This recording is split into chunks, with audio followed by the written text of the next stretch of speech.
वज़ीर-ए-आज़म शहबाज शरीफ की ज़ेर सदारत कानूनी टीम का इजलास में इत्तेहादी जमातों के वज़रा भी शरीक। वफाकी वज़ीर कानून आज़म नज़ीर तारड़ की शुरा को इलेक्शन कमीशन के फैसले पर ब्रीफिंग। वज़ीर-ए-आज़म हाउस को ममनुआ फंडिंग से मुतालिक इलेक्शन कमीशन के फैसले की कॉपी मौसूल हो गई है। तफसीलात जानेंगे, नुमाइंदा दुनिया न्यूज़ यासिर मलिक हमारे साथ मौजूद हैं। जी यासिर, बताइएगा तफसीलात। जी बिल्कुल, वज़ीर आज़म शहबाज शरीफ की ज़ेर सदारत कानूनी टीम का जो इजलास है वो इस वक्त वज़ीर आज़म हाउस में जारी है। इजलास में इत्तेहादी जमातों के जो वज़रा हैं वो भी शरीक हैं और इसके साथ साथ इस इजलास में वफाकी वज़ीर कानून आज़म नज़ीर तारड़ जो है वो इजलास के शुरका को इलेक्शन कमीशन के जो फैसला आया है पाकिस्तान तहरीक इंसाफ का ममनुआ फंडिंग केस वाला, उसके ऊपर ब्रीफिंग दे रहे हैं। वज़ीर आज़म हाउस को ममनुआ फंडिंग से मुतालिक इलेक्शन कमीशन के फैसले की कॉपी भी मौसूल हो गई है। इस इजलास में जो JUI फेस से ताल्लुक रखने वाले वज़रा हैं उनकी जानिब से इस बात पर जोर दिया गया है कि पाकिस्तान तहरीक इंसाफ के ऊपर न सिर्फ पाबंदी लगाई जाए बल्कि चेयरमैन तहरीक इंसाफ इमरान खान को नाअहल भी करार दिलवाया जाए और फौरी तौर पर अब इसके ऊपर हुकूमत जो है वो काम अपना जो है वो शुरू करे और इसको पाया तकमील तक पहुँचाया जाए। जबकि पीपल्स पार्टी जो है वो भी उनके भी वज़रा जो हैं इस इजलास में शरीक हैं, उनकी जानिब से भी हिकमत अमली जो है वो मुरतब करने के ऊपर जोर दिया जा रहा है और हुकूमत की जानिब से इस हुकूमत के ऊपर इस चीज़ का जोर डाला जा रहा है कि अब जो कार्रवाई है वो अमल में लाई जाए और इस हवाले से कुछ कानूनी टीमें जो है वो तश्कील दी जा रही हैं ताकि बर वक्त जो है इसके ऊपर कार्रवाई की जा सके और इसके साथ साथ कानूनी टीम में इत्तेहादी जमातों के जो वज़रा हैं उनको भी शामिल करने का फैसला किया गया आज के इजलास में। जी यासिर, बहुत शुक्रिया आपका। वज़ीर आज़म शहबाज शरीफ का कहना है कि इमरान नियाज़ी पर आइन के खिलाफ वर्जी के इल्ज़ामात हैं।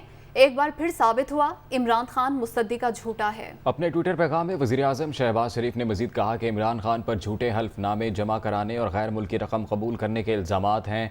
कौम को इमरान खान की सियासत के मुज़मरात पर गौर करना चाहिए जो गैर मुल्कियों से चलाई जा रही है। इलेक्शन कमीशन के फैसले के बाद इमरान खान तारीख के सबसे बड़े चोर साबित हो चुके हैं। बिलावल भुट्टो की जानिब से ये कहा गया है, उन्होंने कहा कि करप्शन के खिलाफ इमरान खान का बयानिया झूठा निकला। PTI की बुनियाद ही करप्शन पर रखी गई है। इमरान खान कौम के सामने बेनकाब हो गए हैं। गैर मुल्कियों से फंड्स लेकर गैर मुल्की साजिश का नारा लगाना PTI की मुनाफिकत थी।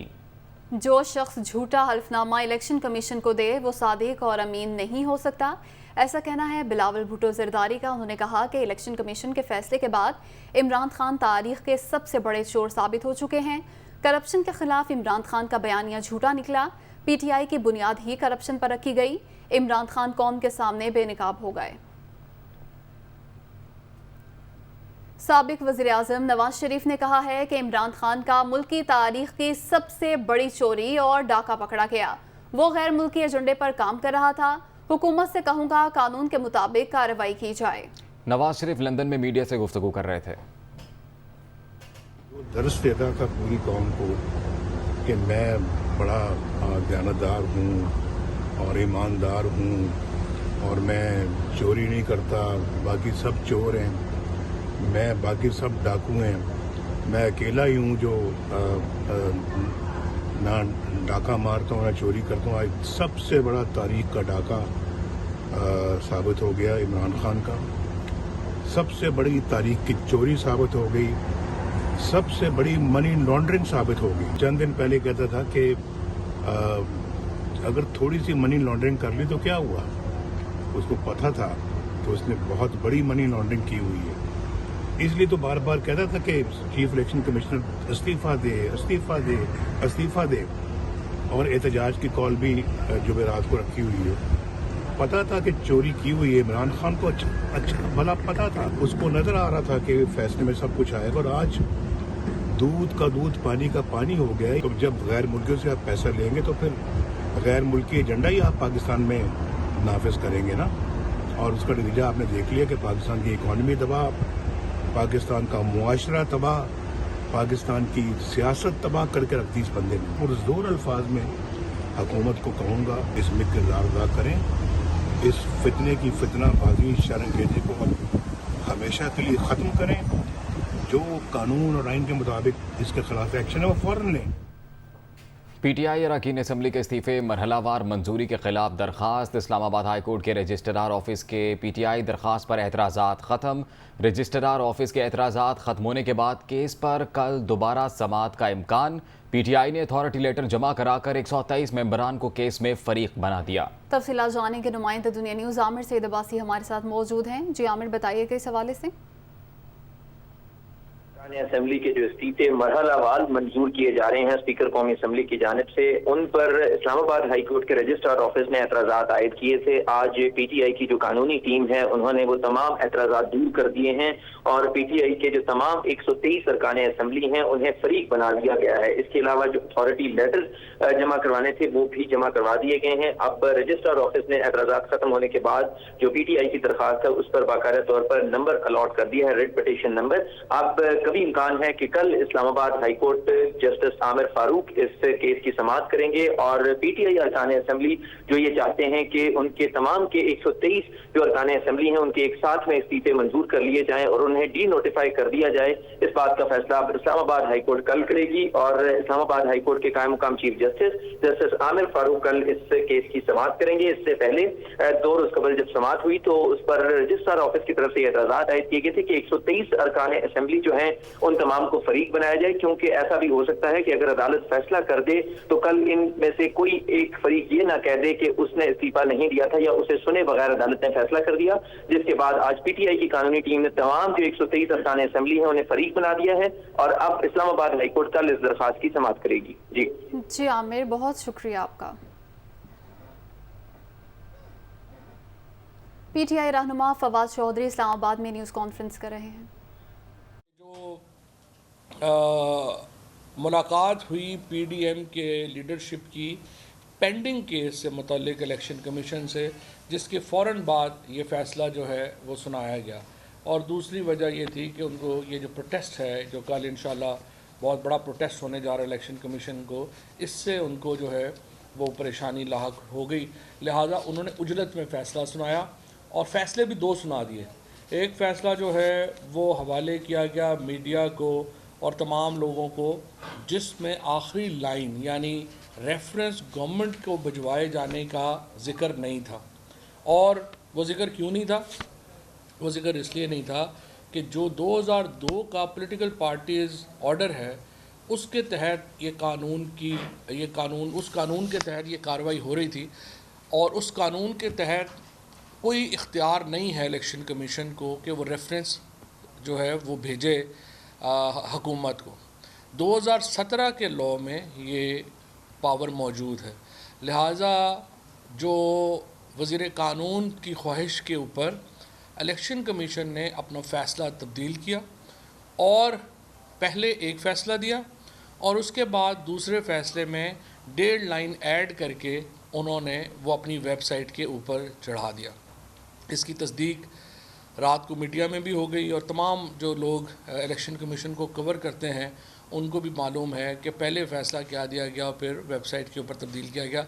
ये बज़ाते ख़ुद एक बहुत बड़ी खिलाफ वर्जी है कोड ऑफ कंडक्ट की।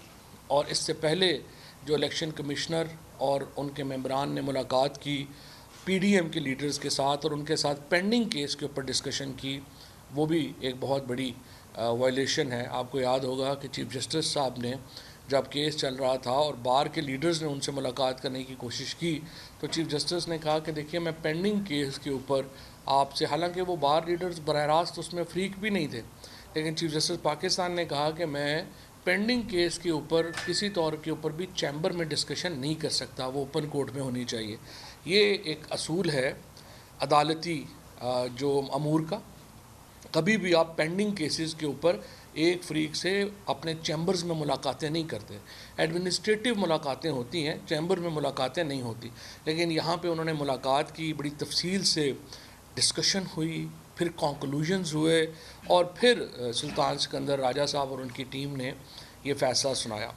बड़ी दिलचस्प बात यह है कि ये जो फ़ैसला है इसको साइन करने में सिंध के मेंबर भी शामिल हैं। 3 रुकनी ये उन्होंने बेंच कॉन्स्टिट्यूट किया और उस 3 रुकनी बेंच में, जबकि ये बेंच अब 5 सारे मेंबर्स जो हैं इन्होंने पूरे कर लिए थे और बाकी मेंबर्स भी कोई हमारे नॉमिनेटेड नहीं हैं, लेकिन सुल्तान सिकंदर राजा और जो सिंध के मेंबर हैं उनके ऊपर रेफरेंस फाइल हो चुका है पीटीआई का। उनमें थोड़ी सी भी कोई शर्म होती, थोड़ा सा भी एथिक्स होते, अखलाकियात का थोड़ा सा शायबा भी उनमें होता, वो इस रेफरेंस से फ़ैसले से ख़ुद को अलहदा कर लेते और बाकी 3 मेंबरान जो हैं वो फ़ैसला सुनाते, तो फिर भी कोई जो है जिन डायरेक्ट बात हो सकती थी। लेकिन इन्होंने ख़ुद सिंध का जो मेंबर है उसके ऊपर ये रेफरेंस है कि वो सिंध हुकूमत से तनख्वाह ले रहा है। ये सुप्रीम जुडिशल काउंसिल में ये रेफरेंस पेंडिंग है और ये पाकिस्तान तहरीक इंसाफ का रेफरेंस है। फैसल वाडा ने उसको साइन किया हुआ है, इसके बावजूद वो अलहदा नहीं हुए और उन्होंने ये फ़ैसला जो है वो किया, जो ज़ाहिर है कि मिसकंडक्ट है। इस फ़ैसले में जो सुकम है उसकी तो एक पहाड़ है और इसके ऊपर तो ना सिर्फ ये कि इलेक्शन कमीशन जो है उसके ख़िलाफ़ हम अपील में भी जाएंगे, बल्कि हम तादीबी कार्रवाई के लिए भी कहेंगे, क्योंकि बिल्कुल ये फ़ैसला जो है वो आइन और कानून से मावरा है। नून लीग की जो लोग ये समझते हैं कि वो 84 सीटें लेने वाली जमात ये कह रही है कि हम 155 सीटें लेने वाली पार्टी जो है उसको बैन कर देंगे।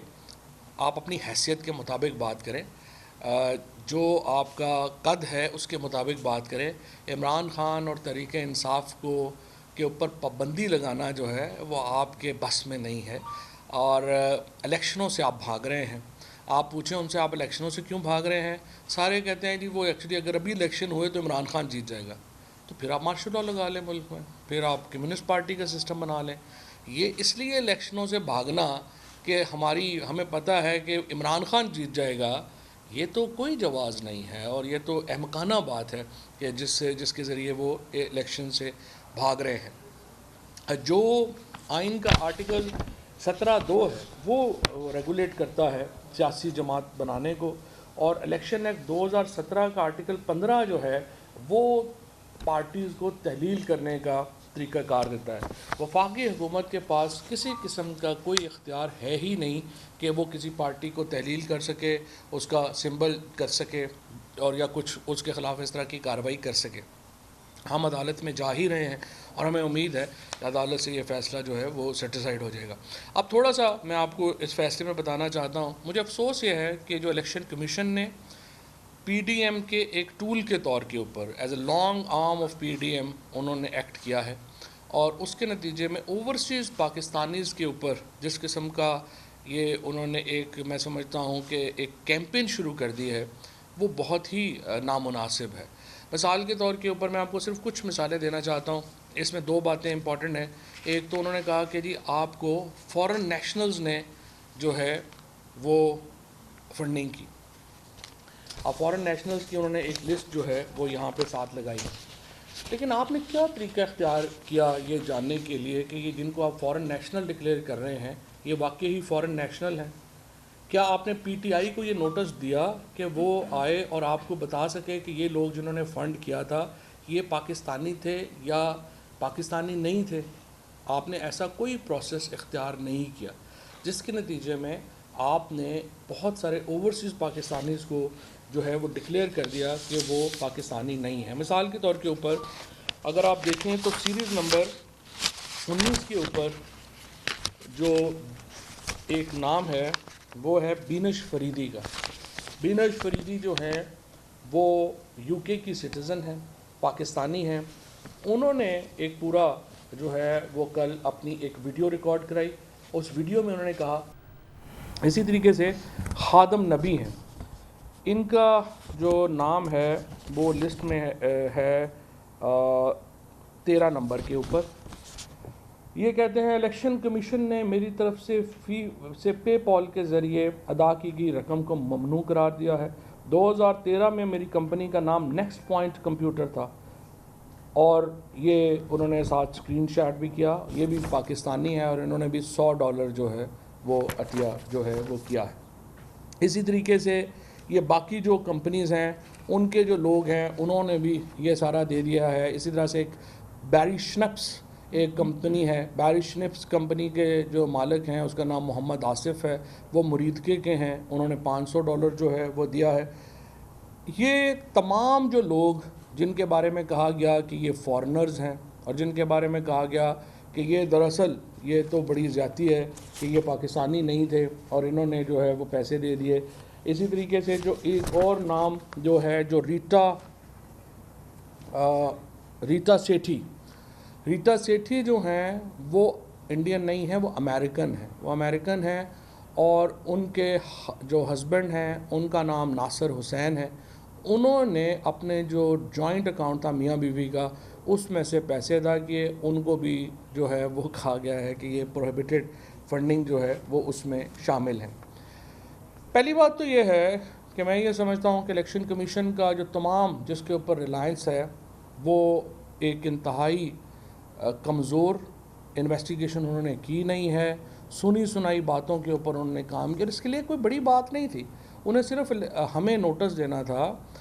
हमारे जो उस वक्त के फाइनेंस सेक्रेटरी साहब हमारे साथ बैठे हैं, इनको नोटिस देना था सरदार साहब को। ये वहाँ पे जाते और हम आपको बता देते कि ये सारे लोग पाकिस्तानी हैं, कहाँ पे रहते हैं, क्या नहीं, लेकिन किसी को नोटिस नहीं दिया गया, कुछ नहीं दिया गया। अब आइए जो ये कह रहे हैं कि 16 अकाउंट्स जो हैं वो जो छुपाए गए। इलेक्शन कमीशन में ये पूरा डॉक्यूमेंट जमा कराया गया और इन तमाम अकाउंट्स को की डिटेल जो है वो दी गई। होता कैसे है, इमरान इस्माइल, असद कैसर, इस तरह के जो सारे लीडर्स हैं उनके नाम के ऊपर ये अकाउंट्स जो हैं वो खुले और इन लीडर्स को जो पैसे हैं वो मेन अकाउंट से ट्रांसफ़र हुए। क्यों ट्रांसफ़र हुए?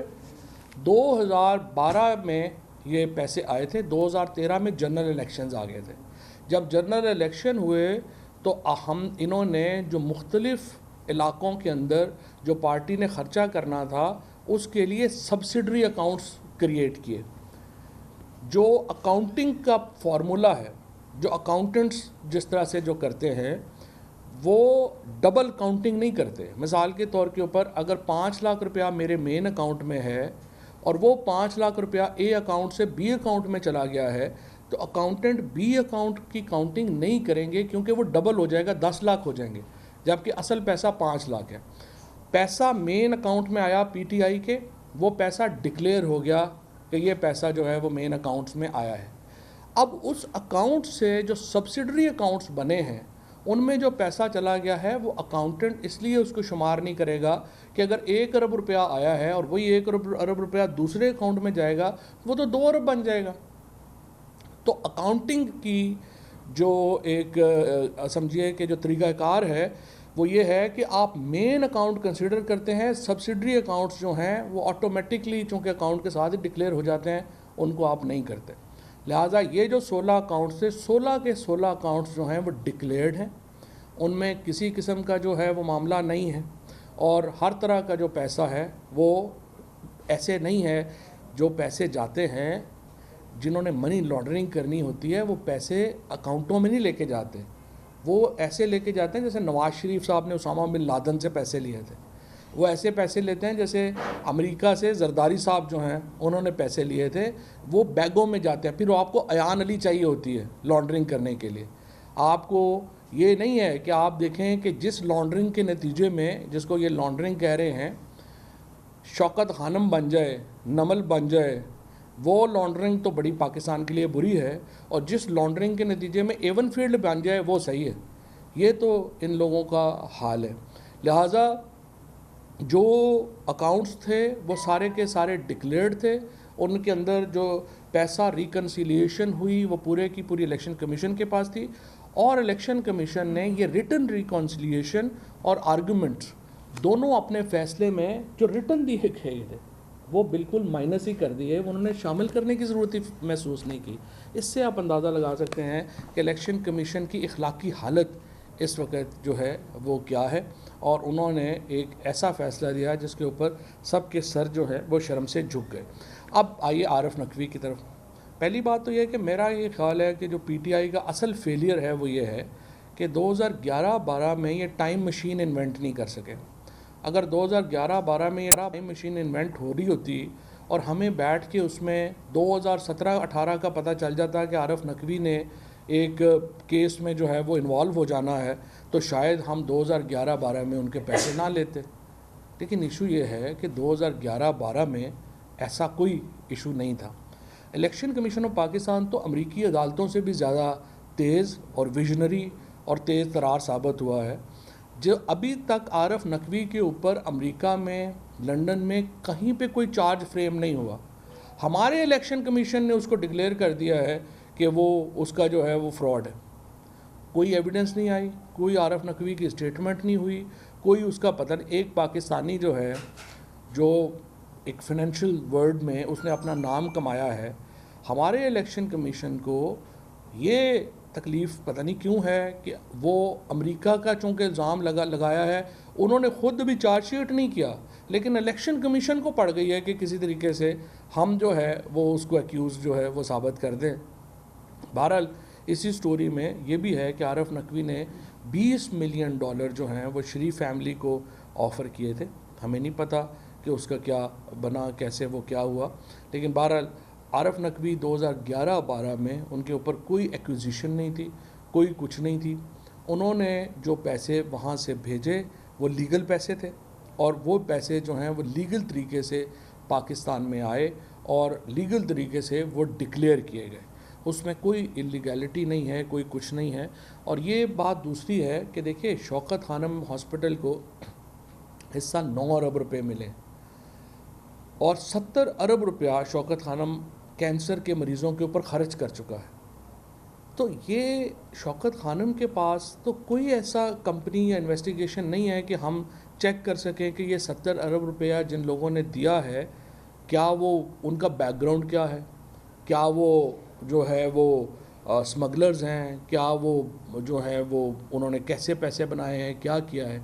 हम तो सिर्फ ये करेंगे कि जो पाकिस्तान के कानून के मुताबिक अगर डिक्लेयर्ड पैसा है और वो पैसा बैंकिंग ट्रांजैक्शन से आया है, वो लीगल है। ये तो गवर्नमेंट्स देखेंगी कि अगर वो पैसा है या नहीं है। इसी तरीके से जो भी पॉलिटिकल पार्टी को पैसा मिल रहा है, उसका जो सोर्स है वो उसने सर्टिफाई किया कि वो लीगल है, और यहाँ पे इलेक्शन कमीशन को सर्टिफाई किया कि लीगल है। उसके बाद हमारा काम ख़त्म हो जाता है, ये पॉलिटिकल पार्टीज़ का काम ख़त्म हो जाता है, ये आगे फिर गवर्नमेंट का काम है वो देखे या ना देखे। इसीलिए यहाँ पे मैं आपको ये बताना चाहता हूँ कि जो फ़र्क है जो इसमें सर्टिफिकेशन में और एफिडेविट में, मैंने कल भी जो है ये चीज़ कही थी कि एफिडेविट होता है जो कि ये शहबाज शरीफ ने दिया था कि नवाज शरीफ वापस आएंगे, ये उन्होंने एफिडेविट दिया था। मैं थोड़ा सा आपको पढ़ के सुनाता हूँ। I Mohammad Shahbaz Sharif, son of late Mian Mohammad Sharif, having CNIC number so and so, do hereby undertake to ensure return of my brother Mian Mohammad Nawaz Sharif within 4 weeks or as when certified by doctors that has regained his health and is fit to return back to Pakistan. I further undertake to send the periodical medical reports of doctors duly notarized by embassy to the registrar of the court. I also undertake that if any stage the federal government has credible information that Nawaz Sharif is living abroad despite fitness to travel, our representative from Pakistan High Commission would have right to meet with his physician to verify or confirm about his health. Mian Mohammad Shahbaz Sharif, opposition leader, national government of Pakistan. ये होता है affidavit जो शहबाज शरीफ ने दिया। जो certificate है वो ये है, जो इमरान खान का साइंड सर्टिफिकेट है वो ये, वो भी मैं आपको पढ़ देता हूँ। This is to certify that Pakistan Tehreek-e-Insaf A has received no funds from any source prohibited under the law. B, the attached statement contains an accurate financial position. C, the information given in the statement is correct to the best of my knowledge and belief, and the above statement is audited by chartered accountant and detailed report here therefore is next. ये है certificate की language और ये है affidavit की language, जिसके ज़रिए आप देख सकते हैं कि कैसे फ़र्क पड़ता है। अब ये कल से जब हमने कैंपेन की ECP का, तो मैं सिर्फ आपको बताना चाहता हूँ कि ये जो हमारे ओवरसीज़ पाकिस्तानीज़ हैं, उन्होंने नामंजूर.com के ऊपर हमारी जो फंडिंग है उसको तकरीबन इस वक्त डबल कर दिया। जितने पैसे हमें पहले मिल रहे थे उसके बाद ओवरसीज़ पाकिस्तानीज़ ने इन पैसों को डबल कर दिया है जो पीटीआई को मिल रहे थे। ये एतमाद है इमरान खान के ऊपर और ये एतमाद है पाकिस्तान तहरीक इंसाफ के ऊपर, और यहाँ पर एक पूरी कैंपेन चलाई जा रही है ओवरसीज़ पाकिस्तानीज़ के ख़िलाफ़, जिसकी ज़ाहिर है कि हम शदीद मज़म्मत करते हैं। ये तो था पीटीआई का हिस्सा। अब हिस्सा ये है, देखिए चलें, हम तो आपके फ़ैसले को, ईसीपी के फ़ैसले को चैलेंज करेंगे और ये आगे जो फैक्ट्स मैंने आपके सामने रखे हैं ये अदालत के भी सामने रखेंगे, और मुझे पूरी उम्मीद है कि ये फ़ैसला तो रिवर्स हो जाएगा। अब बारी आती है नवाज़ शरीफ और पीपल्स पार्टी के अकाउंट्स की। कल JUI के जो साहब हैं फजलुर रहमान साहब, उन्होंने तो फरमाया कि हम तो दे ही नहीं सकते यहाँ पे हिसाब किताब, हमारी पार्टी तो गैबी इमदाद पे चलती है। देखिए, गैबी इमदाद के ऊपर आप नहीं चल सकते। आप लीबिया की इमदाद पे चल रहे थे, उसके बाद आप और मुल्कों की इमदाद के ऊपर चल रहे थे। ये जो फॉरेन फंडिंग है, जिसकी डेफिनेशन ये है कि आप गैर मुल्की हुकूमत से पैसे ले रहे हों, उसके ऊपर टू बी फेयर विद, अगर कोई पार्टी पाकिस्तान में बैन होती है तो वो जमीयत उलमा इस्लाम है, क्योंकि ये बैरून मुल्क हुकूमत से पैसे लेके पार्टी चला रहे थे। पीपल्स पार्टी और PMLN के ऑडिटेड अकाउंट्स जो हैं वो इलेक्शन कमीशन की इसी स्क्रूटनी कमेटी में, वो भी 2018 से पेंडिंग है। अब वक्त है कि उसका फ़ैसला किया जाए। और फिर जो एक्विजिशंस हैं, दो बहुत इंपॉर्टेंट एक्विजिशंस हैं। एक बेनज़ीर भुट्टो शहीद ने लगाई, उसको फिर बिलावल भुट्टो ने रीइटरेट किया।